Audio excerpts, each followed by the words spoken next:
Hello दोस्तों, आज discuss करेंगे कि ये जो एग्ज़ाम पोस्टपोन हुआ है, क्यों हुआ है और क्या आगे इसके चांसेस हैं कि कब तक नेक्स्ट एग्ज़ाम होना चाहिए, या फिर क्या एग्ज़ाम कैंसिल होने के चांसेस हैं।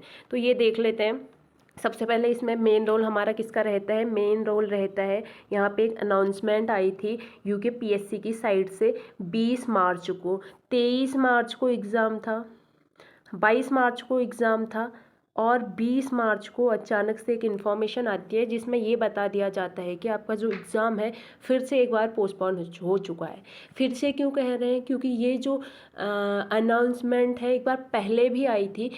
पहली जो डेट थी वो फ़ेब की थी, जहाँ पे 22 एंड 23 फ़ेब को एग्ज़ाम होने वाले थे और वो जो एग्ज़ाम है पोस्टपोन कर दिए गए थे और मार्च में टाल दिए गए थे। मार्च 22 और 23 को होने वाले थे, लेकिन एग्ज़ाम से 2-3 दिन पहले फिर एक अनाउंसमेंट आती है जिसमें ये कह दिया जाता है कि फ़िलहाल के लिए ये जो एग्ज़ाम है आगे स्थगित कर दिया गया है और आगे इसका अभी कोई पता नहीं है कि कब तक हो सकता है।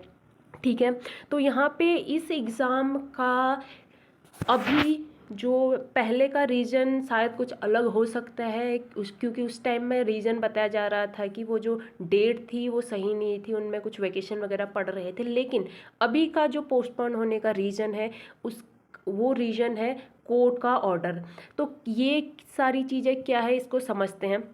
तो आप यहाँ पर अगर ये जो अनाउंसमेंट आई है यूकेपीएससी की साइड से इसको पढ़ेंगे तो पहले यहाँ पर ये लिख रखा है कि 22 जुलाई और 22 जुलाई 2024 द्वारा विज्ञप्ति। अच्छा, 23 जुलाई 2024 में एक विज्ञप्ति आई थी जो कि यहाँ पे अनाउंसमेंट आई थी कि ये एग्ज़ाम होने वाले हैं। तो ये हमारा यहाँ पर विज्ञप्ति जारी की थी। अब उसके बाद जो लास्ट इन्फॉर्मेशन थी उसके अकॉर्डिंग 22 मार्च और 23 मार्च 22 मार्च और 23 मार्च को एक जो 23 मार्च के एग्ज़ाम की बात करें तो पहला एग्ज़ाम जो हिंदी का था वो 10 बजे से 12 बजे तक होने वाला था और इंग्लिश का एग्ज़ाम जो था जनरल इंग्लिश का एग्ज़ाम 2 बजे से 4 बजे के बीच होने वाला था। तो इससे रिलेटेड यहाँ पर इंफॉर्मेशन आई जिसको आगे के लिए पोस्टपोन कर दिया गया। ठीक है, यहाँ पर आप देख सकते हैं जो कोर्ट है उसका अग्रिम आदेश यानी कि जो उसका नेक्स्ट ऑर्डर आएगा तब तक के लिए इसको पोस्टपोन किया गया है, तब तक कोई डेट भी नहीं बताई जाएगी। अब यहाँ पे बात करें ये कहना क्या चाह रहे हैं, हुआ क्या था, तो उसके लिए पहले इसी को देख लेते हैं। यहाँ पर एक चीज़ लिख रखी है कि मधुसूदन पैन्योली अन्य बनाम उत्तराखंड लोक सेवा आयोग, यानी कि इन्होंने जो केस है वो किया है अगेंस्ट यूकेपीएससी, जिनने कुछ रूल्स निकाले हैं और ये जो अगेंस्ट वाले लोग हैं मधुसूदन पैन्योली और इनके साथ के जो लोग हैं, इन लोगों ने उसके अगेंस्ट जाकर कोर्ट में केस किया है, जिसकी आगे जानकारी मतलब जिसमें आगे जो भी चेकिंग है वो चल रही है। तो यहाँ पे ये सारी चीज़ें अच्छे से जानने के लिए एक बार हम कोर्ट का ऑर्डर भी देख लेंगे। कोर्ट के ऑर्डर से हमें शायद कुछ ज़्यादा समझ आए कि क्या चल रहा है और क्यों ये चीज़ें हुई होंगी। तो फिलहाल के लिए जो पोस्टपोन करने का रीज़न है वो रीज़न ये है कि कोर्ट में केस चल रहा है यूकेपीएससी और मधुसूदन पैन्योली और इनके साथ जो लोग हैं उनके बीच में। यहाँ पे हम देख लेते हैं कि जो कोर्ट है और जज है उसका ऑर्डर क्या आया है, उसका ऑर्डर क्या है। तो यहाँ पे कंप्लीट ऑर्डर दिया हुआ है कि क्या कोर्ट से ऑर्डर आया हुआ है, क्या जज ने ऑर्डर दिया है। तो इसको समझने का ट्राई करेंगे क्या ये कहना चाह रहे हैं। तो इसको अगर मैं ओपन करूँ अच्छे से, अगर हम इसको देखने का समझने का ट्राई करें तो यहाँ पर जो काम की बात है वो बता देती हूँ और बाकी आप इसको कंप्लीट पढ़ सकते हैं। अगर आप इसको कंप्लीट रीड करेंगे तो आपको कुछ कुछ चीज़ें समझ आएंगे। ठीक है, तो यहाँ पे बता देते हैं कि ये कहना क्या चाह रहे हैं, क्या ऑर्डर आया है एक्चुअल में। तो ये जो ऑर्डर है ये कह रहे हैं जो लर्न काउंसिल्स है जो वहाँ पे एक्सपीरियंस लोग होंगे उनने फेयरली एडमिट किया है कि यहाँ जो रूल्स हैं उनमें कन्फ्यूजन देखने को मिल रहे हैं। अब कौन से रूल और कौन सा कन्फ्यूजन, किस चीज़ की ये बात करना चाहते हैं वो देख लेते हैं। तो यहाँ पे जो लेवल 10 के जो लेक्चरर की पोस्ट है या जो लेवल 10 की पोस्ट होती है उनके लिए प्री डिसाइडेड कुछ रूल्स होते हैं, प्री डिसाइडेड कुछ क्वालिफिकेशन होते हैं, एलिजिबिलिटी क्राइटेरिया होता है जो पहले से डिसाइडेड रहता है। अब यहाँ पे क्या हो रहा होगा कि जो प्री डिसाइडेड क्वालिफिकेशन एलिजिबिलिटी या रूल्स हैं वो जो अभी इस फॉर्म के लिए रूल दे रखे हैं उसके साथ मिसमैच कर रहे हैं।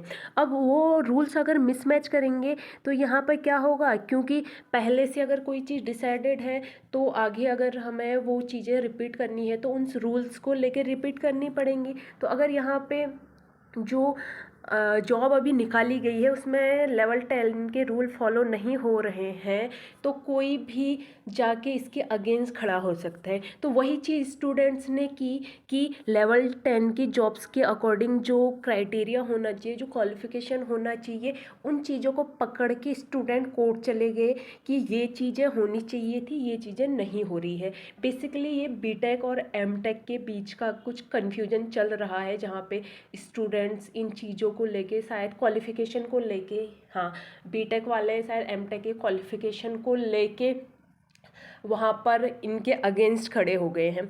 तो यहाँ पे ये चीज़ जब वहाँ पे कोर्ट में इन चीज़ों को देखा गया होगा तो वहाँ पे जो एक्सपीरियंस लोग होंगे उनने एडमिट किया है कि यहाँ पे कन्फ्यूजन देखने को मिल रहा है। और कन्फ्यूजन किस में, कन्फ्यूजन इसमें कि जो लेवल 10 के रूल होने चाहिए थे वो अभी के जो रूल्स हैं उनके साथ मैच कहीं पे थोड़ा ऊपर नीचे हो रहा होगा।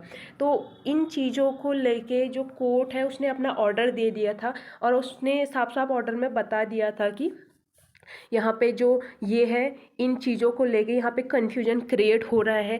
और क्योंकि कन्फ्यूजन क्रिएट हो रहा है तो पहले से जो स्टूडेंट है उसको क्लियर कट होना चाहिए कि क्या क्या चीज़ें होती है और क्या क्या चीज़ें हो रही है। और ये सारी चीज़ें एग्ज़ाम के पहले ही बतानी पड़ती है कमीशन को भी। तो इन चीज़ों को लेके कोर्ट ने ऑर्डर दे दिया है कि फ़िलहाल के लिए ये जो एग्ज़ाम है उसको पोस्टपोन करो। और क्योंकि ये जो ऑर्डर है वो आया था कौन सी डेट में, 20 मार्च को, हाँ ये 20 मार्च को ही आया था। और ये जो ऑर्डर है सुबह के टाइम या दिन के टाइम ऐसे कुछ आ रखा था। अब यहाँ पे हुआ क्या कि जैसे ये ऑर्डर आया उसके बाद कमीशन ने अपनी साइट पे भी और जैसे जैसे वो ट्राई कर सकते थे कि स्टूडेंट्स को बताया जाए, उनने अनाउंस कर दिया था कि एग्ज़ाम पोस्टपोन हो जाएगा। और उसके लिए कोर्ट ने रिक्वेस्ट भी किया था, कमीशन से भी रिक्वेस्ट किया था और गवर्नमेंट से भी रिक्वेस्ट किया था कि न्यूज़ के थ्रू पहुंचाओ या टेक्स्ट के थ्रू पहुंचाओ, हर स्टूडेंट को जल्दी से जल्दी पता चल जाना चाहिए। क्योंकि 20 तारीख से 20 की शाम को ये डिसाइडेड हुआ था और 20 से 23 में ज़्यादा कोई गैप रहता नहीं है, दूर के बच्चे शायद ट्रैवल पहले कर भी चुके होंगे। तो वो चाहते थे कि जल्दी से जल्दी स्टूडेंट्स को ये चीज़ें बताई जाए। लेकिन ये जो चीज़ है होनी नहीं चाहिए थी। अगर ये चीज़ें चल रही है तो कम से कम स्टूडेंट्स को 10-12 दिन पहले इन्फॉर्म कर देना चाहिए ताकि स्टूडेंट इन चीज़ के लिए प्रिपेयर रहे।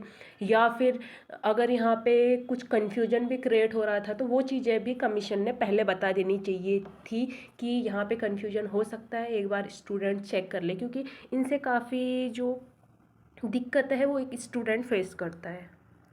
तो ये तो रहा कोर्ट का ऑर्डर जिससे हमें ये पता चला कि कोर्ट ने क्या क्या चीज़ें कही है, क्या कोर्ट ने ऑर्डर दिया है कमीशन को और क्या चीज़ें चल रही हैं।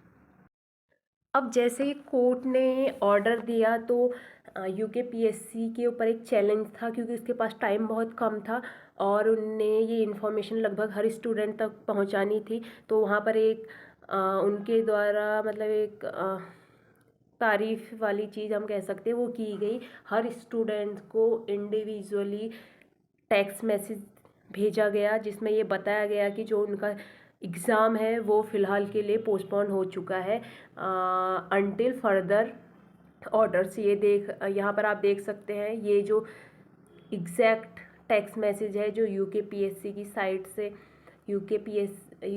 साइट से स्टूडेंट्स को भेजा गया है, जिसमें हर स्टूडेंट को बताया गया था। और ये जो मैसेज है वो 21 मार्च को शायद सारे स्टूडेंट्स को भेजे गए होंगे। उसके अलावा भी साइट पे ये इन्फॉर्मेशन डाल दी गई थी और सारी कोशिशें की गई थी कि हर बच्चे तक ये इन्फॉर्मेशन पहुंच जाए।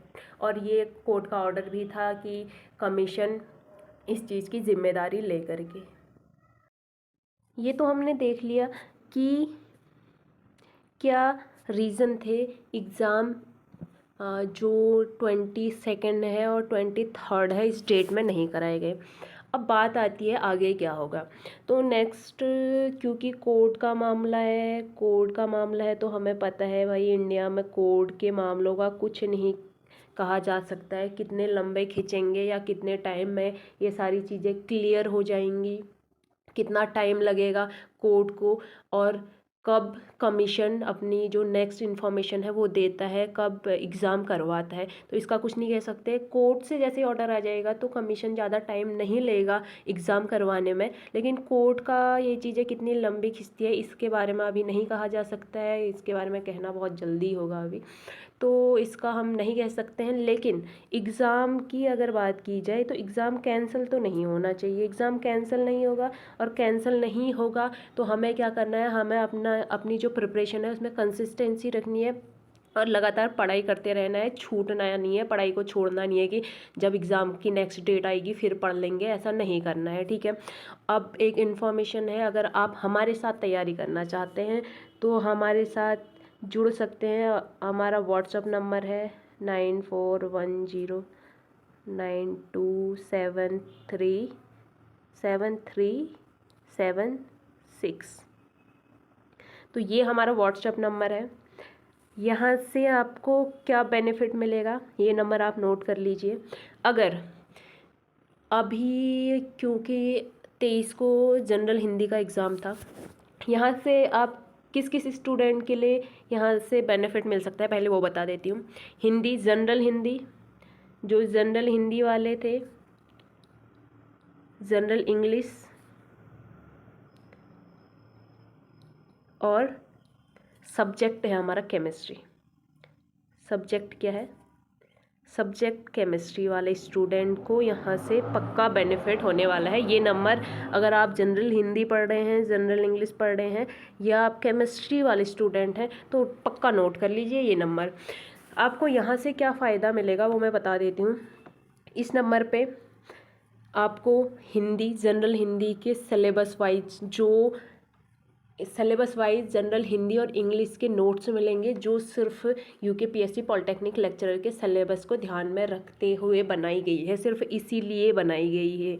कई बार ऐसा होता है कि हम हिंदी पढ़े रहते हैं, इंग्लिश पढ़ते हैं, उन बुक्स को, उन नोट्स को लेके जो किसी दूसरे एग्ज़ाम के पर्पस से तैयार की हुई होती है, और उसमें कभी कभी ऐसा होता है जो हमारा सिलेबस होता है कुछ चीज़ें उसकी छूट जाती है या कुछ चीज़ें हम एक्स्ट्रा पढ़ लेते हैं। लेकिन अभी हम एक्स्ट्रा क्यों पढ़े, हमें जितनी ज़रूरत है हमें उतना ही पढ़ना चाहिए। तो इनका जो सिलेबस है जो यूकेपीएससी ने दिया है उसके अकॉर्डिंग नोट्स प्रिपेयर की गई है।